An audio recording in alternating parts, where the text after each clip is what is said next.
आप पूछेंगे अच्छा जी जब सहाबा ताबईन ताबिऊत ताबईन मिला, क्यों उनके बाद वालों को भी नहीं मिला दे तुम्हें, सबको मिला ले को जाओ, वहां तक कहीं को स्टॉप करते हैं तुम्हें, वहां तक क्यों खड़ा दें तुम्हें, उसके बाद भी मिलाओ। हम कहते हैं कि बदबख्त तो तारीख नहीं जानता है। दो बातें हैं जिसकी वजह से हम उस बाद वालों को नहीं मिलाते। ये एक अल्लाह के रसूल की ये शहादत बुखारी के अंदर के मेरे बाद के दो जमाने गारंटीड हैं, बिदअतें नहीं हुई थी, उसमें बिदअतें नहीं हुई थी, कोई कब्र नहीं निकली थी, कोई दरगाह नहीं बनी थी। बताओ इमाम बुखारी कौन सी दरगाह को जाते थे, बताओ इमाम अबू हनीफा रहमहुल्लाह कौन से दरगाह को जाते थे, बताओ इमाम मालिक कौन से दरगाह को जाते थे, बताओ इमाम शाफई कौन सी दरगाह को जाते थे, बताओ इमाम औज़ाई कौन सी दरगाह को जाते थे, इमाम सुफियान सौरी कौन सी दरगाह, कोई नहीं, कोई बिदात। असल इस्लाम उस वक्त तक महफूज था। आज जितने चीखते हैं ना ये हमारे दौर से आ रहा है, दौर से कौन से जी दौर से आ रहा है, बताओ ना। असलाफ सलफ के अंदर बताओ, 3 दौर के अंदर कोई बिदत है हम भी मान लेते, कोई शिरक है हम भी मान लेते। सलफुस सालिहीन जितने भी हैं ये 3 दौर के अंदर पूरा इस्लाम महफूज रहा और अल्लाह के रसूल ने गारंटी दे दी थी ये 3 दौर के अंदर का इस्लाम तुम्हारे लिए काबिल कबूल है। एक इस वजह से रोक देते। दूसरी बात, ये तीनवां दौर आते आते अल्लाह तबारक व तआला के फजल करम से आसमानों के अंदर ये फैसला हो चुका था कि पूरा इस्लाम किताबों में भी महफूज हो गया। अच्छा, इसकी एक तारीख में बताता हूं। देखिए, अल्लाह के रसूल आए, सहाबा अल्लाह के रसूल से डायरेक्ट लिए, लेकिन उसी वक्त सहाबा को एहसास हो गया ये डायरेक्ट महफूज हमारे दिमाग तक रहेगा, लेकिन इसको लिखना भी चाहिए। तो सबसे पहले हज़रत अब्दुल्ला बिन अम्र बिन आस हैं जो अहादीस को लिखना शुरू किया। तो बाद सहाबा ने कहा कि तुम लिखते हो? कहा कि हाँ लिखते हैं। अरे अल्लाह के रसूल कभी गुस्से में होते हैं, कभी मजाक में होते हैं, तुम सब लिख लेते हो, शरीयत बन जाएगी। तो वो रुक गए और सीधे अल्लाह के रसूल के पास आए और कहा कि अल्लाह के रसूल मैं आपकी बातें लिखता हूँ, लेकिन बाद साहबा कहते हैं कि आप गुस्से में भी होते हैं, आप खुशी में भी होते हैं, हर बात लिख लेता हूँ। तो अल्लाह के रसूल ने कहा कि ऐसे ज़बान की तरफ इशारा करके, इससे कोई बात नहीं निकलती, खा मैं गुस्से में हूँ या खुशी में हूँ, लेकिन हक बातिल निकलता ही नहीं इससे। तुम लिखो, जो देखते हो लिखो, इस जुबान से कोई बातिल निकलता ही नहीं। वमा यंतिकु अनिल हवा, वो अपनी ख्वाहिश से बोलता ही नहीं। हवा कहते हैं ख्वाहिश को। अल्लाह सूरह नजम के अंदर अल्लाह के रसूल के औसाफ बयान कर दिया, वमा यंतिकु अनिल हवा, वो अपने ख्वाहिश से बोलते ही नहीं। इन हुवा इल्ला वह्युन यूहा, जो कुछ भी बोलते हैं वो वही बोलते हैं। तो अब्दुल्ला बिन अम्र बिन आस लिखना शुरू कर दिए। और इसी तरह जब कुरान उतरता गया, अल्लाह के रसूल पहले बुलाते थे कातिबीन वही को। हजरत माविया भी उसमें से एक हैं, हजरत अबू बकर सिद्दीक कातिब वही हैं, हजरत उमर कातिब वही हैं, हजरत उस्मान कातिब वही हैं, हजरत अली कातिब वही हैं। फौरन बुलाते थे, कहते ये आयतें उतरी है, लिखो। उस वक्त कागज नहीं था, 3 चीजें थी जिस पर लिखा गया कुरान। एक थी चमड़ा, चमड़े के टुकड़े, उस पर लिखते थे। दूसरी थी किसी जानवर की नरम नरम बड़ी बड़ी हड्डियां, जैसे ऊंट हो, गाय हो, उसकी हड्डी देखिए तकरीबन क्या है, 2-3 आयत आराम से लिख सकते हैं।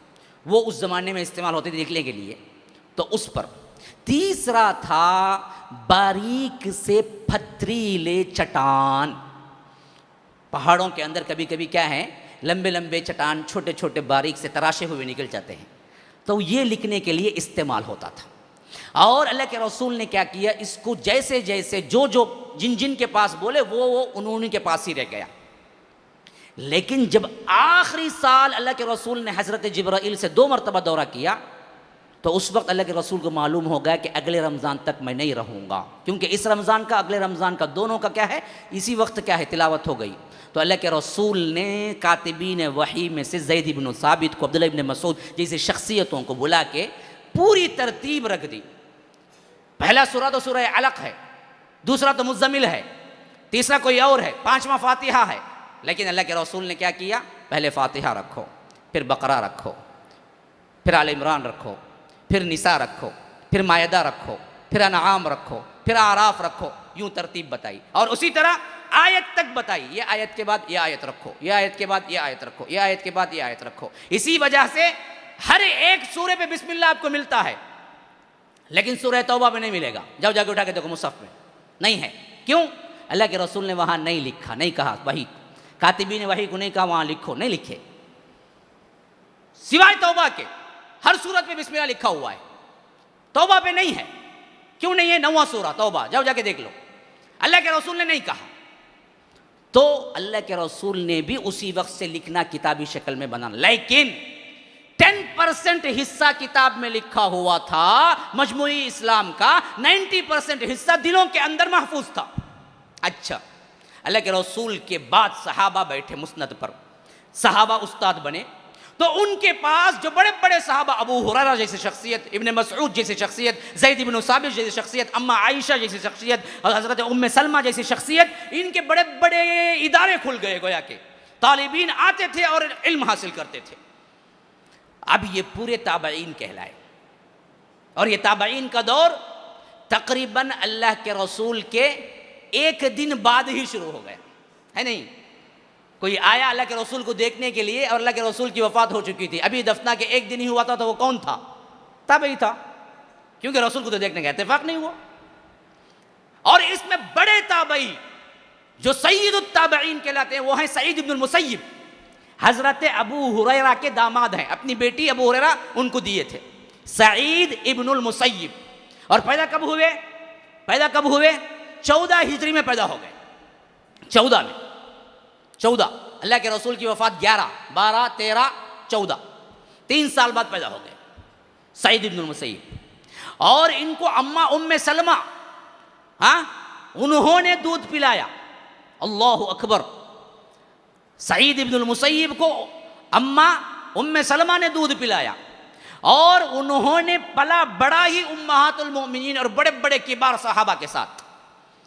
तो पूरे उलूम का मनबा बन के उठे, जब उठे हर फतवा बड़े बड़े सहाबा खुद रेफर करते थे, जाओ सईद इब्नुल मुसय्यिब से पूछो, सईद इब्नुल मुसय्यिब से पूछो। तो अब ये बातें जब मशहूर हुई तो इनसे पढ़ने के लिए फिर आए लोग दूसरे। अब ये ज़माना जब दूसरा आया ना, यही वो दौर था जिसमें हमारे सब इमाम बने, सब इमाम। जो भी आज हमारे तफरीक़े हैं ना, वो भी 1 मिनट में समझ लीजिए कैसे तफरीक़े हुए। इमाम अबू हनीफ़ा पैदा हुए 80 में रहमहुल्लाह, इमाम अबू हनीफ़ा का पैदा हुए 80 हिजरी में, हैं। इमाम मालिक पैदा हुए 93, 93 हिजरी में, इमाम मालिक। इमाम शाफ़ई पैदा हुए 150 हिजरी में, इमाम शाफ़ई पैदा हुए। और इमाम अहमद इब्न हम्बल पैदा हुए 160 पर 7 या 160 पर 8। बस 4 इमाम हैं हमारे, जो हम मुक़ल्लिद बन के क्या चीखते हैं, हनफी शाफ़ी।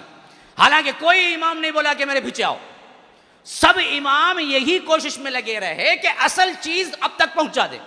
लेकिन आगे चल के क्या हुआ, लोग उन्हीं को तकलीद का जरिया बना लिए। अच्छा, वो वाक़या अलग है, मैं कभी इंशाल्लाह तफसील से जिक्र करूंगा। हो गया क्या? अब ये पहले उम्मत के ग्रोह में आ गया। अब इनके शागिर्द जो बने आगे चल के, इमाम अबू हनीफा रहमतुल्लाहि अलैहि के शागिर्दों में 2 हैं, इमाम मोहम्मद और इमाम ज़ुफ़र। और इनके शागिर्दों में अब्दुल्ला इब्न मुबारक वग़ैरह हैं, और इनके शागिर्दों में इमाम अहमद जैसे हैं। इमाम अहमद के शागिर्द इमाम बुखारी हैं। फुक़हा के साथ मुहद्दिसीन कैसे मिल गए देखो। इमाम अबू हनीफा 80 में पैदा हुए, 150 में इंतकाल किया। जिस साल इंतकाल किया उसी साल इमाम शाफ़ई पैदा हो गए। इमाम शाफ़ई ने जब अपने इल्म के उरूज पे थे, इमाम अहमद इब्न हम्बल 160 पर 8 में, 18 साल का डिफरेंट था, तो ये आके इमाम शाफ़ई के पास पढ़ने लगे। इमाम शाफ़ई के पास पढ़ के जब इमाम अहमद इब्न हम्बल बहुत बड़े आलिम बने, उस वक्त इमाम बुखारी आके पढ़ने लगे। इमाम बुखारी के सन विलादत 194।